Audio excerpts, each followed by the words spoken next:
Odd ওৱানটো আমি কেনেকৈ উলিয়াম, আমি ইয়াত চেক কৰিম যে কোনটো 11 দি ডিভিজিবল হয় নে নহয়। চ' যদি আমি 3520 চাওঁ, এইটো ইট ইজ ডিভিজিবল বাই 11, আৰু 11 যদি 3520 যদি ডিভাইড কৰোঁ আমি পাম 320।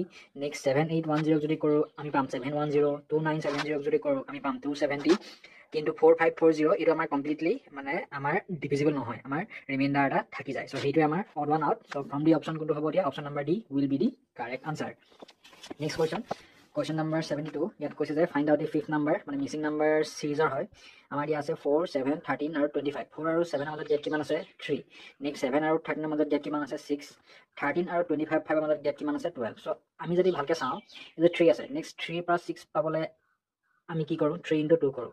আকৌ 6ৰ পৰা 12 পাবলৈ আমি কি কৰোঁ 6 × 2 কৰোঁ। চ' এতিয়া 12ৰ নেক্সটটো কি আহিব ইয়াত আমাৰ 12 × 2। 12 × 2 কৰিলে আমি কি পাওঁ 24। চ' আমি এতিয়া 25ৰ লগত 24 প্লাছ কৰিব লাগিব। যদি 25ৰ লগত 24 প্লাছ কৰি দিওঁ আমি কি পাম 49 পাম। চ' ফ্ৰম দি অপশ্যন কোনটো হ'ব এতিয়া, option number C 49 will be the correct answer. Next question, find out the matching number that follows 125 just as 9 follows 1 based on the code given below. এতিয়া আমি যদি ইয়াত ভালকৈ চাওঁ, ইয়াত আমাৰ দিয়া আছে 1 আৰু 9। 1 আৰু 9টো কেনেকুৱাকৈ হৈ আছে ৰিলেটেড, 1 মানে কি 1 স্কুৱেৰ, চ' 9 মানে কি 9 মানে 3 স্কুৱেৰ। এতিয়া ইয়াত আছে 125, চ' 125টো কি হয় 125টো মানে আছে আমাৰ 5 কিউব। আৰু যদি আমি ভালদৰে মন কৰোঁ, চ' আমাৰ ইয়াত অড নাম্বাৰ আছে, প্ৰথম আহিলে 1, দেন আহিলে 3, দেন আহিলে 5। এতিয়া যিহেতু 5ৰ লগত কিউব হৈছে, চ' নেক্সট যোনটো অড নাম্বাৰ আহিব সেই অড নাম্বাৰটো আমাৰ কি হ'ব কিউব হ'ব। ইয়াত আমাৰ স্কুৱেৰ হ'ল, চ' ইয়াতো স্কুৱেৰ হ'ল। ইয়াত যিহেতু কিউব হৈছে, চ' ইয়াতো আমাৰ কি হ'ব কিউব হ'ব। চ' এতিয়া নেক্সট অড নাম্বাৰ কি হয় 7, চ' 7ৰ কিউব কৰিলে আমি কি পাম 49 × 7। এতিয়া 49 × 7 কৰিলে আমি পাম 343।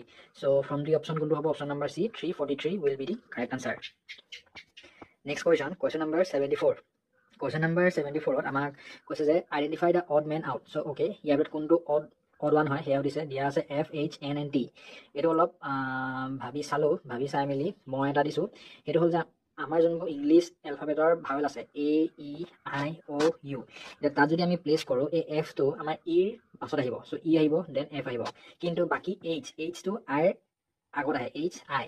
এনটো ঠিক একেই, এনটো আমাৰ অ'ৰ আগত আহিব, আৰু টিটো আমাৰ ইউৰ আগত আহিব। চ' এতিয়া আমাৰ এক্সেপশ্যনটো ক'ত আহিলে, এক্সেপশ্যনটো আহিলে এই এফৰ ক্ষেত্ৰত, যোনটো আমাৰ ভাৱেল ইৰ নেক্সট লেটাৰটো আহিলে। কিন্তু আমাৰ ইয়াত কি হ'ব লাগিছিলে, বাই দি আদাৰ লেটাৰ অফ দি চিৰিজ আমাৰ ইয়াৰ আগৰটো হ'ব লাগিছিলে, মানে আমাৰ ইয়াত হ'ব লাগিছিলে ডি, কিন্তু আমাৰ ইয়াত দিলে কি এফ। চ' সেইটোৱে আমাৰ কি হয় অড ওৱান হয়। চ' এতিয়া কোনটো হ'ব, option number D F will be the correct answer.